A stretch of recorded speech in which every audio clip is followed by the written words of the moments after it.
everyone? It's your favorite optometrist, Dr. Daryl Glover. And today I am super excited because we have the man that everyone in the world knows. And if you don't know him, I don't know what's wrong with you. You must be living underneath the rock. Friends and family, I'd like to welcome my colleague, my close friend, Dr. Alan Glazier. Dr. Glazier, how are you doing today, man? Daryl, I am so psyched to be here. It took you a long, long time to get me on here, and you used to not be my favorite optometrist, but now you are. So thanks for having me. Well, it feels good to be your favorite optometrist, man. I take that as an honor and a blessing as well, my man. How's your day been? You gaslit all of us to believe that with the name of this podcast. So. How's your day been, man? And how's your week been? I mean, we're here at Friday. You know, it's time to celebrate and relax. And hey, how about we cheers, man, to the week? Cheers. Not coordinated, by the way. But how's everything been? You know, glasses half full guy. I try and keep everything, on the up and up.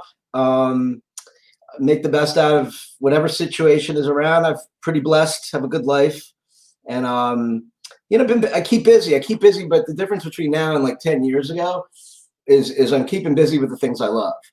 And I've said no to a lot of the things I don't love. I've worked my life in a way that, I've unsubscribed to a lot of stuff. You know what I mean? Oh yeah. You have to. If you want to stay sane, right. It's simple and it's not ideal because I like to travel. I like to eat well out at restaurants, and that's not happening. But it's all good. Thanks for asking. How about you?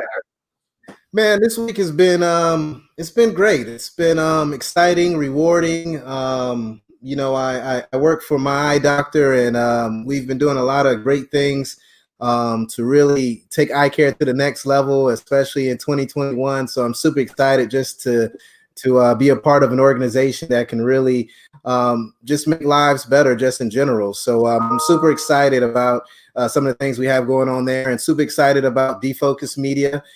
Jen and I have had some great calls this past week where we have some big things in motion, and I'm one of the co-founders of Black Eye Care Perspective, and we have some great things moving on that end, and some great things that I would love to touch on with you today. That you have really changed the game of eye care and have made a big impact at your school. So I really want to touch on that a little later on. But Sure. There are some folks that are not familiar with who you are, and I don't know how, but let's just give the story of Alan Glazier. Where are you from? Where did you go to school? Tell us a little bit more about yourself, man. A mystery wrapped in an enigma, wrapped in bacon. That's what I like to describe myself. So I went to university. I'm from the Maryland suburbs of Washington, D.C. I grew up there. I lived elsewhere, but I came back to practice. Went to University of Maryland. I'm a proud Terp, and I have a son who's a freshman there now, which I'm really excited about. Went to NECO, which is part of our conversation tonight. Yeah. And I lived, then I came back here, and I've been here pretty much since. Loved the DC suburbs. It's a great area. Economically, it never feels the pangs of the economy. And when times are good, they're better than good. And then, we're 2 hours from Philly and 2 hours from New York City, where I'm there all the time, and 2 hours from a beach. And I got 3 airports, all equidistant from me, so I can get out of here anytime I want. So I like it.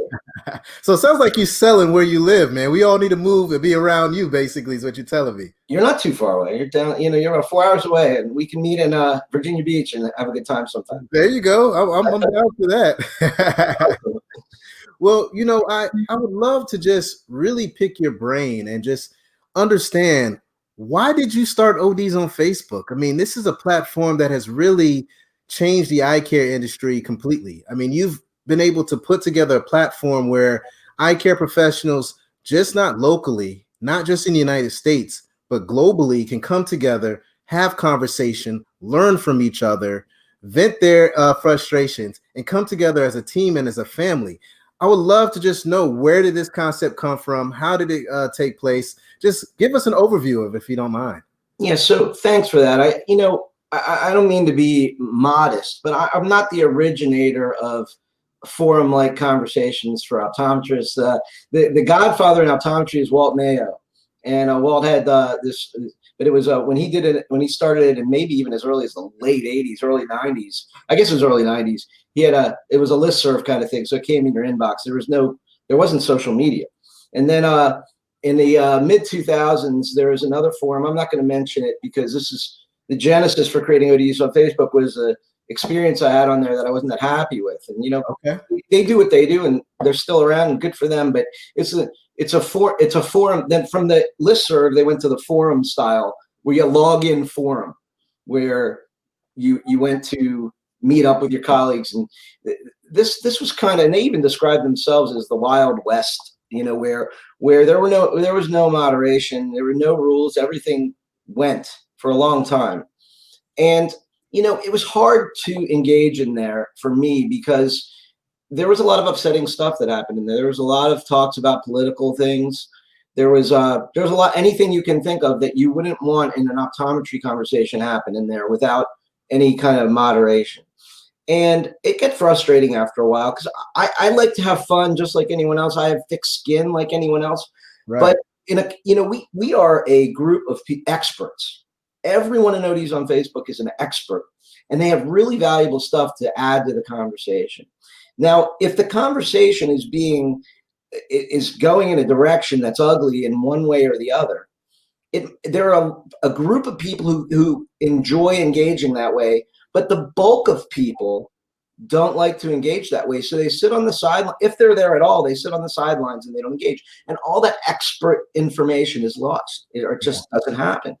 And I realized this, and Facebook came around, and I was early on the Facebook because I was early. My whole gig in optometry was marketing and social media and search optimization.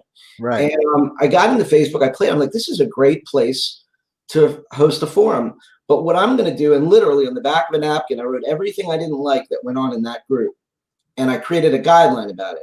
Number one is no haters. That's half number one, my man.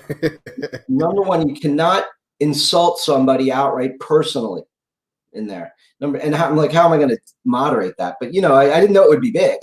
I thought, well, I'll tell you what it was going to be. Then number two is no discrimination of any type. And number three, but still to me, like a core guideline, because it happened more frequently than discrimination, thank God, was political comment. I don't want to talk. If you're an OD, I don't want to talk politics with you necessarily unless you're a close friend, right? No interest. Right. I want to talk clinical practice management and have a little fun, but not at anybody's expense. And that became my tagline for this. And it seems like it worked because nobody is marginalized on there. And that's why the conversation levels are so high. Is everybody is, we put in the time to moderate it from day one. On day one, I invited like 40 of my podium speaker, thought leader, author friends. You probably know all those names. They're the 50-ish-year-old crowd like me who's going out while you young people are coming in. And I didn't think it would get much bigger than that, to be honest with you, but I also didn't know that you could invite people. So I set it up. I put the guidelines up. I made an intro paragraph. The first thing I ever did saying what I just told you. I went and I saw like 3 hours of patients. I came out, there were 120 members, Wow. People inviting people. And from there, it was just through the roof. So I think I was in the right place at the right time. Another thing that helped me was that people were in Facebook all day. It was up on their screen. They didn't have to go log in. Right. It was just there. And so in between patients, as it got interesting, the content got better. They would just go there. And I've done polls. People have said they spend a combined half an hour of their entire day looking at that. And that's a big compliment to me. Like, I love that. Yeah. Another thing they tell me is, not to run on with this, but people come up to me and they'll say, "Oh, I'm on ODs on Facebook, but I never comment. I hope you don't mind." I'm like, that's not what I want. What I want is to influence everyone, not personally. Yeah. Like, I want the group to influence everyone. And if you're on there, I'm happy. You can be a fly on the wall, but I'm thrilled you're there. Yeah, I mean, that's fantastic, man. I mean, I've seen and I've watched it grow over my time being on there, and you've just done a phenomenal job. I mean, you're over 42,000 members now. I mean, that's phenomenal. Just to know that there's a platform for my profession, my colleagues on all levels to be able to go to and learn and put information out there for other people to understand more about whatever I may have going on is just fantastic, man, because there's a lot of professions that don't have a platform like that. And one thing I must give you kudos on is I love how you moderate that forum. You do not take any BS. If someone's doing something that's not right or something that's just completely wrong, you call them out and you kick them out. And I think it's huge because you're not showing any favoritism in regards to that. And for me, that's a big deal because I like to be in a safe community and not see any type of discrimination or hatred or anything of that nature. So that's one thing that I do really love about the platform in regards to what you've created. Well, thank you. You know, unfortunately it happens, but I want, my goal is to get to it before anyone sees it. And when I can't, I ask people to understand that if you see something in there that you feel shouldn't be in there, the only reason it's in there is because nobody reported it to me. And I don't see everything. I have a Yeah. staff. I have two staffers who look at it, you know, during waking hours. They're both East Coast people, so there's a time when no one's looking at it. I know, right? Everyone's gonna be like, West Coast. Do, do, do, do, do. Right? Okay, if you post between midnight and 6 a.m., you're going to get away with something. You might not be in the group anymore in the morning when I see it. We have systems set up that are Facebook provides the group moderators tools to moderate too. So it will if you report something, it'll archive it until the moderator gets a chance to look at it, and that's really helpful. So I ask members to understand. Like, I get people all the time saying to me, you know, oh, you didn't do this, and I'm like, well, I didn't see it. There's 5 million posts a year in there. You know, right? If you see, Tony says, if you see something, say something. Hi, Tony. Good to see you. You know, I gotta get Tony on the show, man. Tony, he's just one of those guys that he's just always full of good energy. He always says the right thing. You can tell he's just a positive guy. Tony, I need you on the show, man.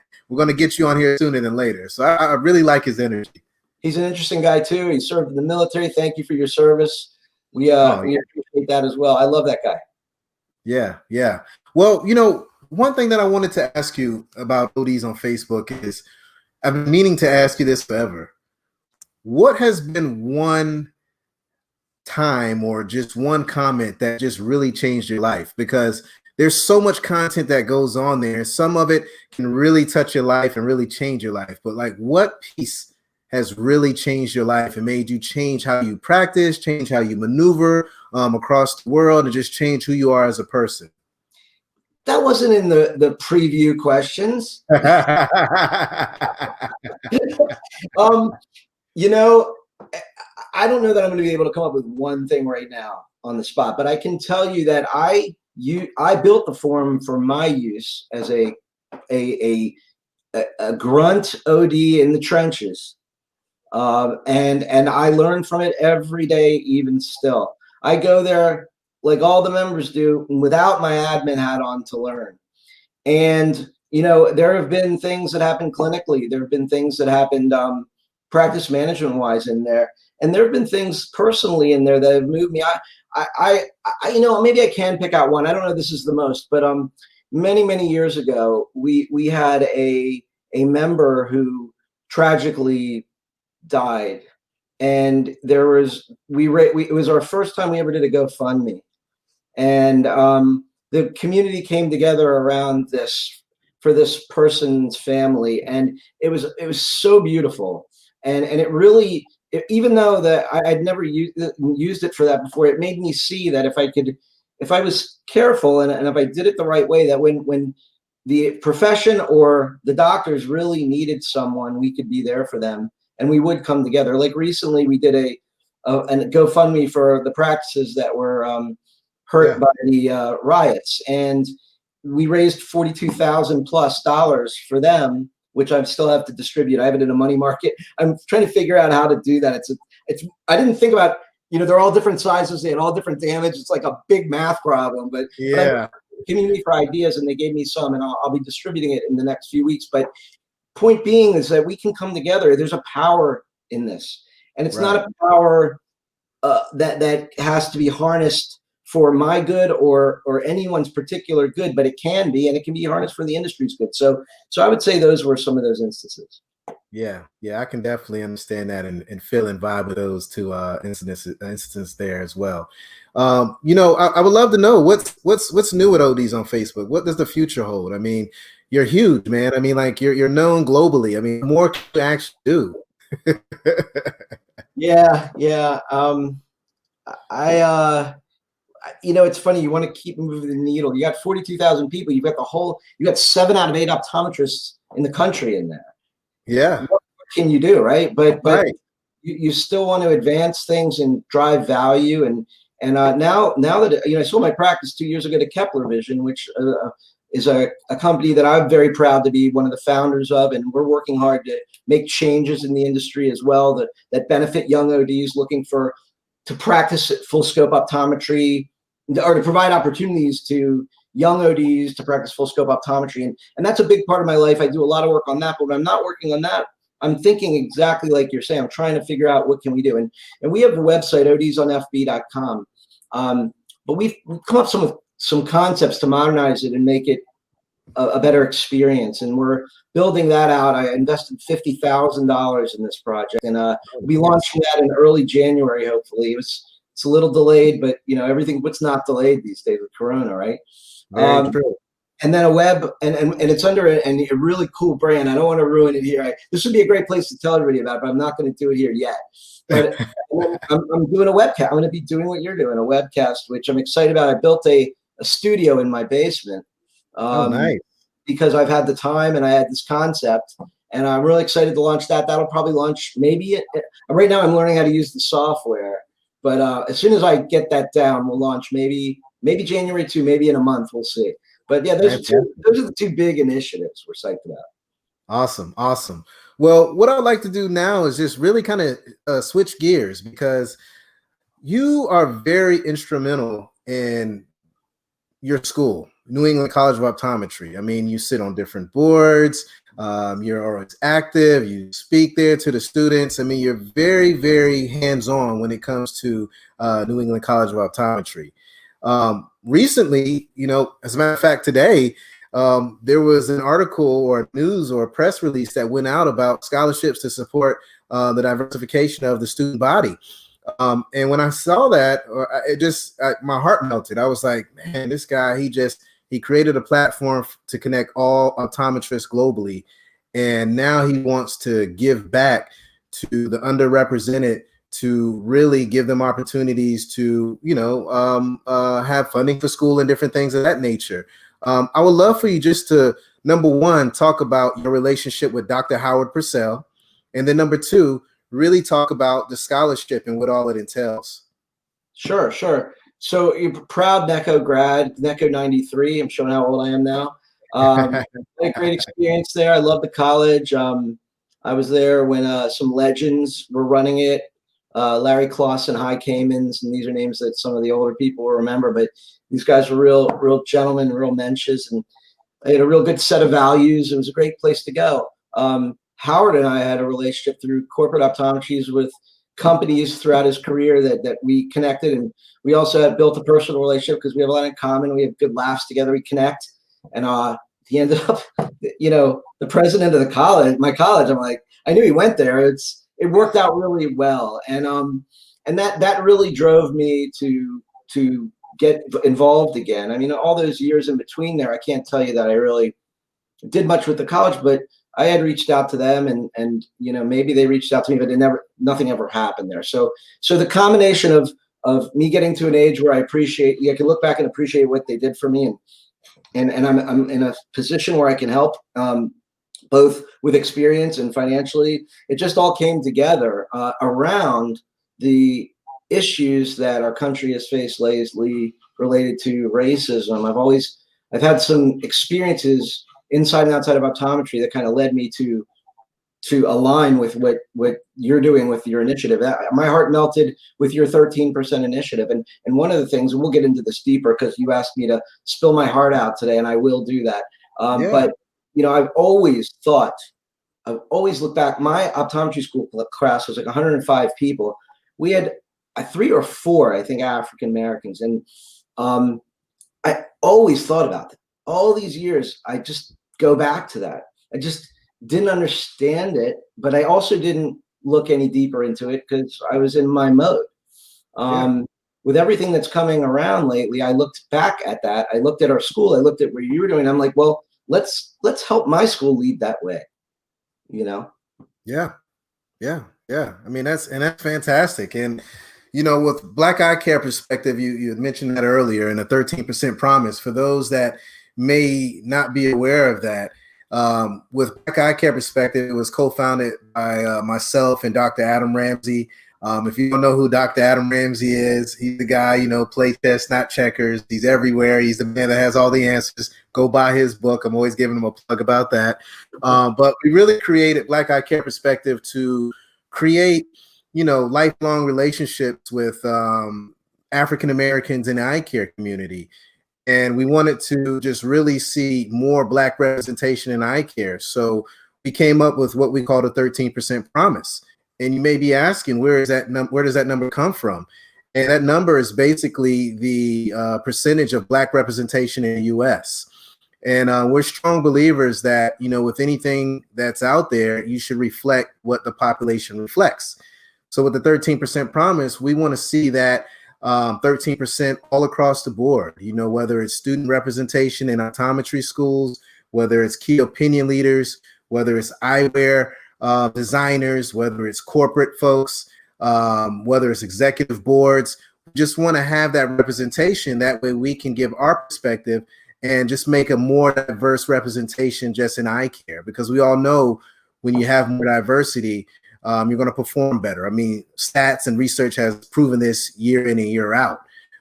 So for those that are unaware of it, check out www.blackeyecareperspective.com, and you can pledge to the 13% promise and gain more information there as well.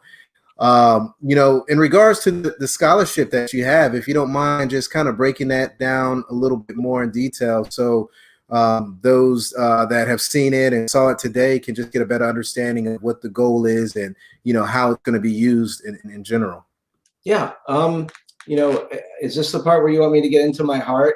Yeah, man, fire away, man. Like, everyone knows Alan Glazier, but they don't know him how I know you. So I want you to really, have this conversation as if the cameras are off and it's you and I having this phone call or this face-to-face conversation, man. I want you to think. I'm gonna go back to my history about this in a minute, but while I'm talking about this, I want to frame it with something that is always that is more recently bothered me that people can connect with, and that is our and not from a political perspective at all, but if you look at our last president, okay, who I think is a gentleman and a mensch, had a beautiful family, and this guy has a Black father and a white mother, but he's Black, and nothing wrong with being Black. He's a Black man but he's 50. He is a multiracial person, but he's viewed by a huge segment of our society under that lens that they look at, unfortunately, as something that's not as good as somebody who's not Black. With through that lens, we're going to go back now and look. I went to a high school that was 50% colored and Black and white. I don't know what. I'm not going to use the PC terms because I've had a little whiskey. I don't know what's right, but we had a lot of Asian. We had a lot of African Americans. We had a group of Jews. Color in general. Everything there, right? Yeah. And I grew up in my group of friends, and this is all stuff I came to realize later. But I grew up not taught purposefully, but just intellectualizing it that I was taught on some level by someone or somewhere that influenced me that there was a difference between people of different skin tones. And at a certain point in my life, I'm like, this is the stupidest thing I've ever heard. Scientifically speaking, humans, there's no difference between humans. And then I had this idea in college that I actually still want to do this. If you could get like 100 people of all varying skin tones, from the darkest Nigerian to the whitest albino, and all varying skin tones together on like a soccer field, and have them together holding hands so that between any two people, you couldn't say that is where the color changes. Think about how ridiculous this whole idea of the differences between people based on skin tone is. So anyhow, so that kind of drove me into the place where I started noticing this all the time, and all the inequities and all that thing. And then in optometry school, thinking about the 4 people or 3 people in my class that, and by the way, Boston was I grew up, I experienced very little racism, a little anti-Semitism, very little racism where I grew up also. But when I went to Boston, that city was crazy racist. I saw it against me and a lot of other people. Everybody Right. would come into the city and work during the day together. And at night, they would all go back to their little enclaves. You had the Jews in Brookline. You had Roxbury, where the African Americans were. You had the Irish in the South. And it was really, really weird. And so I guess it was in the forefront of my mind. And later in life, when Black eye care perspective happened, and I realized, I'd always been thinking about the inequity in my class. It was somewhere I wanted to put my efforts in, especially in light of everything that happened with Black Lives Matter. And, it all came together for me. And it really, if you look at that whole spectrum of time I talked about, it just all came together to this for me. And then you never know where you want to put your time, effort, or money when it comes to charitable efforts. But this is one place I really wanted to try and make a difference. Yeah, and it's noticed. The entire eye care community appreciates it, and I think you're setting standard. If you have a position of influencing, a position of power, and you're doing things that are right, it's only going to make it better for the entire industry. So I definitely applaud you for using your platform to push and preach the importance of diversity and inclusion and equity and all those different things that are definitely needed in this profession. And I challenge our colleagues to do the same, because there are different platforms out there, none as big of yours, of course, but they have influencing power to really make a change. And just because you have that power doesn't mean that you're the top deal and all this, that, and the third. What are you going to do with that power? What are you going to do with that influencing that you can have? That is the key. And I thank you, and I take my hat off to you for just really giving Adam and I and Essence Johnson and Jacoby Cleaver the opportunity to post on that forum some of the initiatives and things that we have going on, because we can't do this by ourselves. We need support from everyone. I don't care what background you are, black, white, purple, green, yellow, orange, whatever your favorite color is. We have to work together as a team. We have to be one big melting pot and grow this profession and push forward, because eyes are on us, and let's make a difference. Yeah, I agree with you. And yeah, it did get to a point where it got big enough where I realized I really have to be fair. I've always, it started out as a fair place to share with those rules. Yeah. If I'm going to be fair, I got to be fair. I got to do everything the right way. And not everybody's going to view it that way. And I wasn't okay with that at first. But now I don't care what, if I'm doing what I think is right, I don't care what anybody else thinks. Just really don't. Yeah. Yeah. Well, I know at the top of the show, I don't want to hold you too long, because it's Friday. We have these drinks. We want to enjoy our families. I mean, there's not much we could do besides stay in the house. The longer I'm on here, the more likely dinner's already on the table when I get out there. But I wanted to ask you, funny story. I mean, I've heard this story, or someone has alluded to it, that the company that I'm with, my eye doctor, the first location is actually not too far from your office that you sold. Is that true? Eye doctor number 1 opened up across from my young practice. Okay. And it freaked me out. Like, so I'll tell that story. It's a good story, and there's really good lessons for everybody out there. Rob Samet was the guy that founded my eye doctor. He had found another chain of stores before then called Our Eyes in our area. And Our Eyes, he built, I think, 10 or 15 stores, and he sold it for a lot of money. And then he had a Rob, if you're listening or you see this, or anyone from my eye doctor, forgive me if I get the story wrong, but he was on a non-compete, and during that time, he spent his time, brilliant businessman, very global thinker, always admired him. I could never think like he thought, and a lot of people, didn't love what he did, but he did his own thing, and he did it well. And he drafted all his whole plans from out, and the day after his non-compete ended, He had already had 2 stores up and ready to go. One was right across the street from my office, and one was in Northern Virginia. I think that's how it went. And I'm like, oh my God, this is going to hurt. And yeah, so Rob's model was to generally, he didn't open in the beginning many new locations. He usually bought older doctors' practice and rebranded them. And I knew quickly he would be expanding in the area. And all I could see through my myopic business view was how he was going to hurt my business. But what was interesting was what happened. So I had a big regional independent medical model practice. My model was never at different locations. So always to grow one location as big as I could. And my one location grossed like with 7 locations. If you had 7 locations with 1/7 of the headaches, that's how I like to define it. Right. So what happened was I was scared, but what happened was the opposite. Actually, it helped me a lot because he started buying up all the other independent practices in the area. He created a vacuum of independent practices. Now there are patients out there, and I call them independent loyalists. And these are people who only want independent. So they either seek it out or they end up not being able to find it. They go to something non-independent and they end up seeking it out again eventually.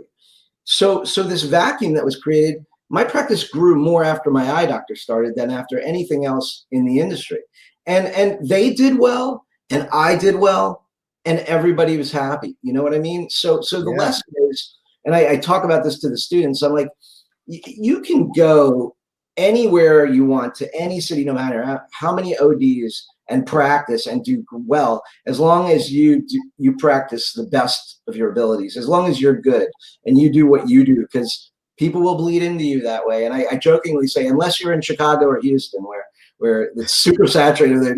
Now, of course, you can, those 2 cities, seriously, like I log in, everybody who joins ODs on Facebook, it's unbelievable how many ODs are in those 2 cities. But so that's kind of my story with my eye doctor is, did amazing things. Sue Downs is an amazing business person who really has been with that company since the early days, if not day one. I don't know. Since day one. She was the office manager since day one, man. So she's been rocking and rolling, and she's a great leader. And the thing that I really love is just the diversity that we have as far as our C-suite. Woman-led, Black chief medical officer. Woman led with our chief operation officer. I mean, it's just a fantastic organization, and it grew from that one office that you were talking about to now about 650 something. I mean, so like, within X amount of years or a couple decades, man, it's really grown exponentially. And that global view that Rob had, this is what he built a major thing. So yeah, good. Everybody has their own mode of practice, and you do the best you can. You never get scared by anybody who competes with you. You just be as good as you can and take care of your patients, and you'll be a success. Yeah. Well, Dr. Glazier, I just want to, I want to end the show. I always like to ask people at the end of the show, if you could just give one piece of advice to not just students, not just optometrists, but anyone that's in general listening to this interview, what would that piece of advice be? One piece of advice, gosh. Yeah, man.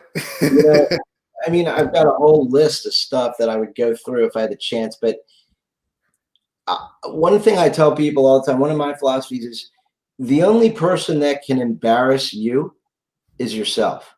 And if you live that way and you don't worry what anyone has to say about anything that you do, as long as you know you're doing good by people, as long as you have a good sense of humor and thick skin and you don't take anything too personally, because nobody really cares.